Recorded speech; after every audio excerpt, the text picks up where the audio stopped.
আসসালামু আলাইকুম। Technique easy এডুকেশনের পক্ষ থেকে আপনাদের সবাইকে জানাচ্ছি আন্তরিক শুভেচ্ছা এবং অভিনন্দন। প্রিয় শিক্ষার্থীরা, চলে আসলাম নতুন আরও একটা পর্ব নিয়ে।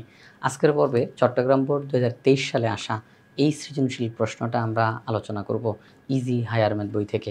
আমাদের ইজি হায়ার ম্যাথ বইয়ে প্রত্যেকটা প্রশ্নের পাশে একটা করে কিউআর কোড রয়েছে। যেই কিউআর কোডটি স্ক্যান করা মাত্রই ওই নির্দিষ্ট প্রশ্নের সমাধানের ভিডিও আপনারা দেখতে পাবেন। এটা আপনাদের জন্য অনেক বেশি উপকারী হবে। তাই আশা করব সবাই ইজি হায়ার ম্যাথ বইটি সংগ্রহ করে ফেলবেন ইনশাআল্লাহ। চট্টগ্রাম বোর্ড ২০২৩ সালে যে সৃজনশীল প্রশ্নটা এসেছে তার উদ্দীপকে কিছু তথ্য রয়েছে। যেমন এখানে প্রথম যেই তথ্যটা বলা হলো, ৩টি নিরপেক্ষ মুদ্রা একবার নিক্ষেপ করা হলো। ৩টি মুদ্রা একবার নিক্ষেপ করা হলো, এটা হলো একটা তথ্য। এবার আরেকটা তথ্য, ১৪টি টিকেটে ১৬ থেকে ২৯ পর্যন্ত ক্রমিক নম্বর দেয়া আছে। ১৪টা টিকেট, কয়টা টিকেট? ১৪টা টিকেট। সেই ১৪টা টিকেটে ১৬ থেকে ২৯ পর্যন্ত ক্রমিক নম্বর দেয়া আছে। একটা টিকেটের গায়ে ১৬ লেখা, আরেকটা টিকেটের গায়ে ১৭, আরেকটা টিকেটের গায়ে ১৮, এইভাবে করে এক একটার গায়ে সংখ্যা লিখতে লিখতে ধারাবাহিকভাবে সংখ্যা লিখতে লিখতে এক পর্যায়ে একটা কার্ডের গায়ে ২৯ লেখা। অর্থাৎ ১৬ দিয়ে আরম্ভ হয়েছে, ২৯-এ গিয়ে শেষ হয়েছে। এই হচ্ছে মোট ১৪টা কার্ড, ১৪টা টিকেট, ১৪টা টিকেট। এরপরে বলা হলো টিকেটগুলো ভালোভাবে মিশিয়ে একটি টিকিট দৈবভাবে নেওয়া হলো। এই যে ১৪টা টিকিট ভালো করে মিশিয়ে এবার একটা টিকিট উঠানো হলো, ব্যাস এই যে তথ্য শেষ। তো উদ্দীপকের এই তথ্যের আলোকে আমাদেরকে সৃজনশীল প্রশ্নটার সমাধান করতে হবে। আমরা সবার প্রথমে ক নাম্বার প্রশ্নটার সমাধান করব। ক নাম্বার প্রশ্নে বলা হয়েছে, একটি ছক্কা নিক্ষেপে বিজোড় সংখ্যা অথবা ৩ দ্বারা বিভাজ্য সংখ্যা আসার সম্ভাবনা নির্ণয় করো। একটা ছক্কা নিক্ষেপের ফলে বিজোড় সংখ্যা অথবা ৩ দ্বারা বিভাজ্য সংখ্যা আসার সম্ভাবনা নির্ণয় করো। আমরা একটা ছক্কা নিক্ষেপ করলাম, তো এই যে ছক্কাটা নিক্ষেপ করলাম, যেই সংখ্যাটা উঠবে ওই সংখ্যাটা হয় বিজোড় সংখ্যা উঠুক আর নয়তো ৩ দ্বারা বিভাজ্য সংখ্যা উঠুক। ৩ দ্বারা বিভাজ্য মানে কি? ৩ দ্বারা ভাগ যায় এমন সংখ্যা উঠুক। এটা হচ্ছে আমাদের চাওয়া, যে আমরা যে একটা ছক্কা নিক্ষেপ করলাম, একটা সংখ্যা তো উঠবে, ওই সংখ্যাটা যেন বিজোড় সংখ্যা হয় তাহলেও আমরা খুশি, অথবা ৩ দ্বারা বিভাজ্য সংখ্যা হয় তাহলে আমরা খুশি। অর্থাৎ এই দুইটা শর্তের যে কোনো একটা শর্ত মানলেই হবে, আর দুইটা শর্ত মানলে তো কোনো কথাই নাই। তো এখন আসেন আমরা ক নাম্বার প্রশ্নের সমাধান করে ফেলি। আমরা যখন ছক্কা নিক্ষেপ করি তখন ১ থেকে ৬ এর মধ্যে যে কোনো সংখ্যা আসতে পারে। এদেরকে একটা সেকেন্ড ব্র্যাকেটের মধ্যে লিখলাম, এটাকে বলা হবে নমুনা ক্ষেত্র। তো এদের মধ্যে বিজোড় সংখ্যা কারা কারা? ১, ৩, ৫। তাহলে এই ৩টা হচ্ছে বিজোড় সংখ্যা। এদের মধ্যে আমি যে এই ৩কে ইংরেজিতে লেখাটাই ভালো হবে, কারণ এখানে সব সংখ্যাই ইংরেজিতে লেখা আছে। তো ছক্কায় বিজোড় সংখ্যা হচ্ছে ৩টি, ১, ৩, ৫। আর ৩ দ্বারা বিভাজ্য কত? ৩ দ্বারা বিভাজ্য সংখ্যা কারা কারা? মানে ৩ দিয়ে ভাগ যায়, ৩ দিয়ে ভাগ যায় ৩, ৩ দিয়ে ভাগ যায় ৬। তাহলে ৩ দ্বারা বিভাজ্য সংখ্যা হচ্ছে ২টি, ৩ আর ৬। তো এখন আমরা যদি দেখি বিজোড় সংখ্যা এবং ৩ দ্বারা বিভাজ্য, মানে আমাদের চাওয়া পাওয়া যেটা, বিজোড় সংখ্যা উঠুক নয়তো ৩ দ্বারা বিভাজ্য সংখ্যা উঠুক। তাহলে এই দুইটা শর্তের যে কোনো একটা শর্ত, মানে কোনো না কোনো একটা শর্ত মেনেছে এমন সংখ্যা কারা কারা? তারা হচ্ছে মোট ৪টি সংখ্যা। এই যে দেখেন ১, ৩, ৫, ৬। মনে রাখতে হবে এই ৩ কিন্তু আগেই আমরা হিসাব করে ফেলছি। এখানে একই সংখ্যাকে তো আর ডাবল হিসাব করব না, এই সংখ্যাটাকে ইতিমধ্যে হিসাবে অন্তর্ভুক্ত করা হয়েছে। তাহলে ১, ৩, ৫, ৬ এই ৪টা সংখ্যা কোনো না কোনো একটা শর্ত মেনেছে। শর্ত কয়টা? ২টা। ২টার যে কোনো একটা মানলেই হবে, হয় বিজোড় সংখ্যা হোক আর নয়তো ৩ দ্বারা বিভাজ্য সংখ্যা হোক। ২টার একটা হইলেই আমরা তাকে নিয়ে নিব, সেটা আমাদের ইচ্ছা, তাই না? আমরা চাচ্ছি বিজোড় উঠুক অথবা ৩ দ্বারা বিভাজ্য উঠুক। তো সেই ক্ষেত্রে ১, ৩, ৫, ৬ এই ৪টা সংখ্যা কোনো না কোনো একটা শর্ত মেনেছে। তাহলে আমরা বলবো ছক্কায় বিজোড় সংখ্যা অথবা ৩ দ্বারা বিভাজ্য সংখ্যা হলো ৪টি, ১, ৩, ৫, ৬। তাহলে সম্ভাবনা আমরা এখন নির্ণয় করব। ছক্কা নিক্ষেপের ফলে বিজোড় সংখ্যা অথবা ৩ দ্বারা বিভাজ্য সংখ্যা উঠার সম্ভাবনা। আমরা জানি যে নিচে বসে, ভগ্নাংশের নিচে বসে সমগ্র ফলাফল, শর্ত মানুক না মানুক সকল আর কি নমুনা বিন্দু নিচে বসবে। তাহলে সকল নমুনা বিন্দু ৬টা, সমগ্র ফলাফল ৬টা, ৬টা নমুনা বিন্দু এখানের মধ্যে নিচে বসবে। এটা সমগ্র ফলাফল, শর্ত মানুক না মানুক। আর উপরে বসবে শর্ত মেনেছে যারা, অর্থাৎ অনুকূল ফলাফল। তাহলে শর্ত মেনেছে ৪টা সংখ্যা, তাহলে এই ৪ বসবে উপরে। ৪ মানে ৪টা সংখ্যা, তাহলে এই ৪ বসবে উপরে। তাহলে 4/6 কাটাকাটি করা যায়, ২ ৪-এর মধ্যে ২ বার যায়, ২ ৬-এর মধ্যে ৩ বার যায়। তাহলে বলতে পারি নির্ণয় সম্ভাবনা হলো 2/3। তাহলে ক নাম্বার প্রশ্নের সমাধান করা শেষ। আমরা এখন খ নাম্বার প্রশ্নের সমাধান করব। খ নাম্বার প্রশ্নে কি বলছে? খ নাম্বার প্রশ্নে বলছে 1 নং এর আলোকে, 1 নং কোথায়? এই যে উদ্দীপকে 1 নং, 1 নং এর আলোকে প্রবাবিলিটি ট্রি অঙ্কন করে কমপক্ষে 2টি টেল আসার সম্ভাবনা নির্ণয় করো। উদ্দীপকের 1 নং এ যেই তথ্যটা দেওয়া আছে, 3টি নিরপেক্ষ মুদ্রা একবার নিক্ষেপ করা হলো, এই তথ্যের আলোকে আমরা এখন প্রবাবিলিটি ট্রি অঙ্কন করব, সম্ভাবনার গাছ। আমরা 3টা নিরপেক্ষ মুদ্রা একবার নিক্ষেপ করলে যেটা হয় প্রবাবিলিটি ট্রি, সেটা অঙ্কন করে দেখাবো। এরপর কমপক্ষে 2টি টেল আসার সম্ভাবনা নির্ণয় করব। তো এই কমপক্ষে নিয়ে একটু পরে কথা বলি, প্রবাবিলিটি ট্রিটা আগে অঙ্কন করে ফেলি, চলেন। তো আমরা যখন প্রথমে একবার মুদ্রাটাকে নিক্ষেপ করব, তখন হেড আসতে পারে অথবা টেল আসতে পারে। দ্বিতীয়বার যখন মুদ্রা নিক্ষেপ করব, এই হেডের সাথে হেড অথবা টেল, এই টেলের সাথে হেড অথবা টেল। তৃতীয়বার যখন মুদ্রা নিক্ষেপ করব, এই হেডের সাথে হেড অথবা টেল, এই টেলের সাথে হেড অথবা টেল, এই হেডের সাথে হেড অথবা টেল, হেড অথবা টেল। তাহলে 3বার মুদ্রা নিক্ষেপ করা শেষ। প্রথমবার, দ্বিতীয়বার, তৃতীয়বার, আমরা 3বার মুদ্রা নিক্ষেপ করলাম। এখন আমরা নমুনা বিন্দুগুলো লিখতে পারি। নমুনা বিন্দুগুলো সবাই একটু খেয়াল করি। Head, head, head, head, head, tail, head, tail, head, head, tail, tail, তারপর tail, head, head, tail, head, tail, এইভাবে করে সব লিখে ফেলবো। হ্যাঁ, সবগুলো নমুনা বিন্দু আমরা লিখে ফেলবো। এই যে আমরা প্রবাবিলিটি ট্রি, এটাকে বলা হবে প্রবাবিলিটি ট্রি। অবশ্যই পেন্সিল দিয়ে আঁকবো, অবশ্যই পেন্সিল দিয়ে আঁকবো। আমরা যখনই খাতার মধ্যে কোনো চিত্র অঙ্কন করতে যাব, পেন্সিল ব্যবহার করব। তাহলে আমরা প্রবাবিলিটি ট্রি অঙ্কন করে ফেললাম। প্রবাবিলিটি ট্রি এর আলোকে নমুনা ক্ষেত্রটা লিখে ফেললাম। সবগুলো নমুনা বিন্দুকে পাশাপাশি কমা চিহ্ন দিয়ে সেকেন্ড ব্র্যাকেটের ভিতরে লেখাটাই হচ্ছে নমুনা ক্ষেত্র, অর্থাৎ নমুনা বিন্দুগুলোর একটা সেট, এটা হচ্ছে নমুনা ক্ষেত্র। এখানে নমুনা বিন্দু রয়েছে 8টি। তাহলে মোট নমুনা বিন্দু কয়টি? 8টি। এইবার আসেন, আমাদের প্রশ্নে যেটা বলা হয়েছিল কমপক্ষে 2টি টেল আসার সম্ভাবনা নির্ণয় করো। এখানে আমাদের কমপক্ষে শব্দটা দ্বারা কি বোঝানো হয়েছে?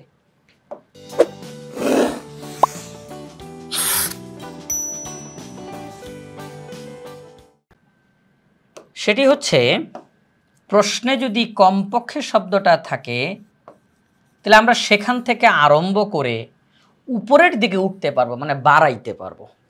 কমপক্ষে শব্দটার পরে যেটা দেওয়া থাকবে, বুঝতে হবে যে ওখান থেকে আরম্ভ হবে। ওখান থেকে আরম্ভ, আমাদেরকে বলছে কমপক্ষে 2টা টেল, তাহলে বুঝতে হবে ওখান থেকে আরম্ভ আমি বেশির দিকে যেতে পারবো। তাহলে কমপক্ষে 2টা টেল বলছে, তাহলে 2টা টেলের কম আমি নিব না, 2টা টেলের কম আমি নিব না, 2টা টেল থেকে আরম্ভ, কমপক্ষে 2টা টেল থাকতে হবে। এবার আমি বেশিতে যেতে পারবো, আমি 3টা টেলে যাইতে পারবো, আরও বেশি থাকলে আমি যাইতে পারবো। তবে 2টা টেলের কমে আমি আর যাইতে পারবো না। কমপক্ষে 2টা টেল, এখান থেকে আরম্ভ, আমি এবার উপরের দিকে উঠতে পারবো। আর যখন প্রশ্নে বড় জোর শব্দটা থাকবে, বড় জোর, বড় জোর শব্দটা থাকলে বুঝতে হবে এটা হচ্ছে একটা সীমানা দেওয়া। আমি ওই বড় জোরকে ক্রস করতে পারবো না, ওটা সর্বোচ্চ, ওটা সর্বোচ্চ, বড় জোর দ্বারা সর্বোচ্চকে বোঝানো হবে।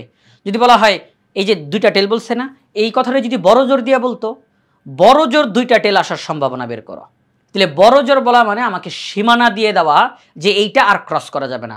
আমি 2টা টেলের বেশি আর নিতে পারবো না, 2টা টেলের বেশি আর নিতে পারবো না। আমি সর্বোচ্চ 2টা টেল নিতে পারবো, তবে আমি কমের দিকে যাইতে পারবো, আমি কমের দিকে যাইতে পারবো। সর্বোচ্চ 2টা টেল অথবা তার চেয়ে কম 1টা টেল, 0টা টেল, অর্থাৎ সর্বোচ্চ 2টা টেল, এর চেয়ে কমের দিকে যাওয়া যাবে।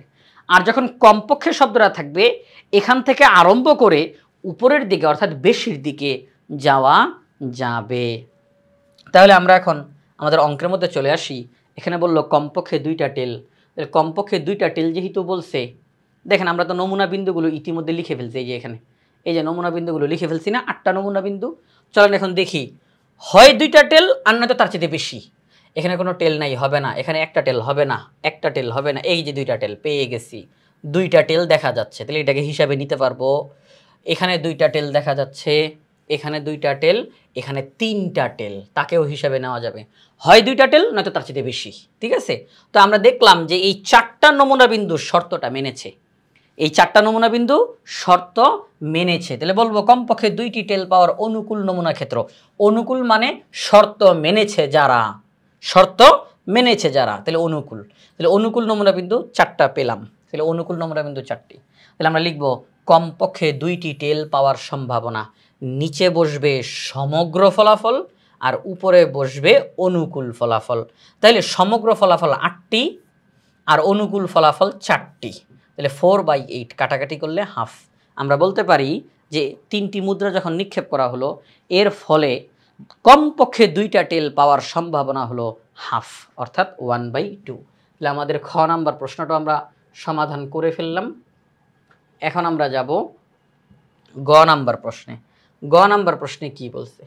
গ নাম্বার প্রশ্নে বলছে দেখাও যে টিকেটটির ক্রমিক নম্বর। কোন টিকেট? ওই যে উদ্দীপকে 2 নংয়ে একটা তথ্য আছে, 14টা টিকেট ভালোভাবে মিশিয়ে একটি টিকেট নেওয়া হলো, ওই টিকেটের কথাই বলা হচ্ছে। ওই যে একটা টিকিট উঠানো হয়েছে, মনে আছে না সবার? একটা টিকিট উঠানো হয়েছে, ওই টিকিটের কথাই বলা হচ্ছে যে ওই টিকিটটি তোমরা দেখাও যে ওই টিকিটটির ক্রমিক নম্বর মৌলিক হওয়ার সম্ভাবনা 4-এর গুণিতক হওয়ার সম্ভাবনার সমান। কি দেখাইতে বলছে? ওই যে 14টা টিকিট ভালোভাবে মিশিয়ে একটা টিকিট উঠানো হলো, ওই টিকিটের গায়ে তো একটা নাম্বার লেখা আছে, একটা নাম্বার লেখা আছে না? ওই যে টিকিটের গায়ে নাম্বারটা লেখা, ওই সংখ্যাটা মৌলিক হওয়ার সম্ভাবনা ওই সংখ্যাটা 4-এর গুণিতক হওয়ার সম্ভাবনার সমান। কথাটা আবার একটু বুঝি। ওই টিকিটের গায়ে যেই সংখ্যাটা লেখা আছে সেটি মৌলিক হওয়ার সম্ভাবনা আমরা বের করব, যে ওই সংখ্যাটা মৌলিক কিনা বা মৌলিক হওয়ার সম্ভাবনা কত বের করে রেখে দিব। এবার আমরা আবার নতুন করে ওই সংখ্যাটা 4-এর গুণিতক কিনা। 4-এর গুণিতক মানে কি? 4 দ্বারা ভাগ যায় যেই সকল সংখ্যা, 4-এর নামতা, সহজ কথায় 4-এর নামতা 4-এর গুণিতক।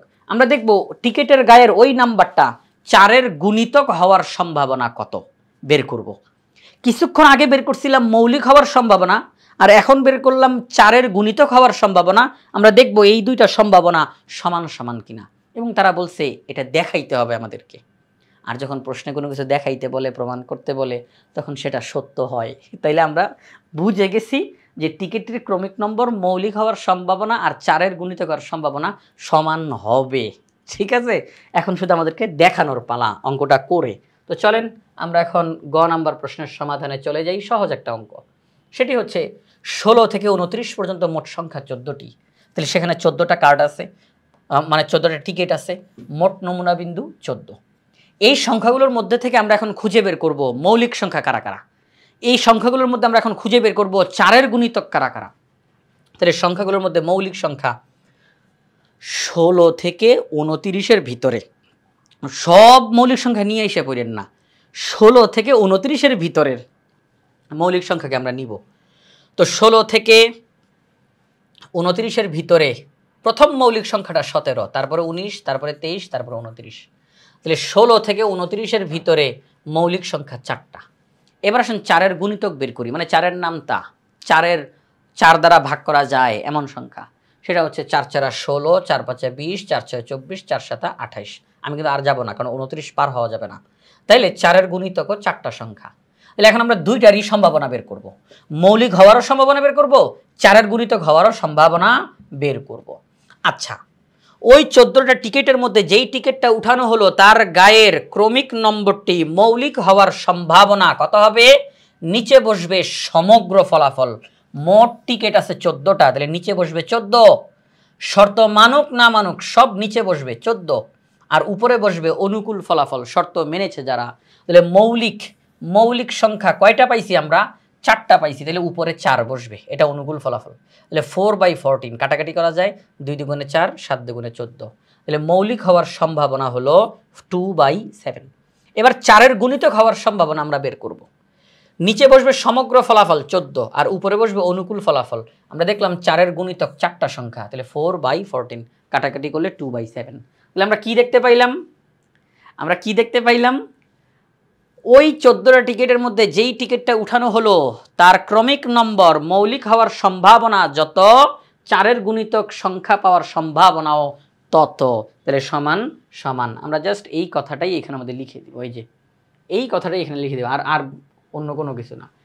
যে অতএব টিকেটের নম্বর মৌলিক হওয়ার সম্ভাবনা 4-এর গুণিতক হওয়ার সম্ভাবনার সমান দেখানো ও হলো। তো প্রিয় শিক্ষার্থীরা, আমরা এই প্রশ্নটা চট্টগ্রাম বোর্ড 2023 সালে এসেছিল, আমরা এই প্রশ্নটা ইজি হায়ার ম্যাথ বই থেকে সমাধান করলাম। আমাদের ইজি হায়ার ম্যাথ বইয়ে প্রত্যেকটা প্রশ্নের পাশে একটা করে কিউআর কোড দেওয়া রয়েছে। স্ক্যান করা মাত্রই ওই নির্দিষ্ট প্রশ্নের সমাধানের ভিডিও আপনারা দেখতে পাবেন। এটা আপনাদের জন্য অনেক বেশি উপকারী হবে। তাই আশা করব সবাই ইজি হায়ার ম্যাথ বইটি সংগ্রহ করে ফেলবেন ইনশাআল্লাহ।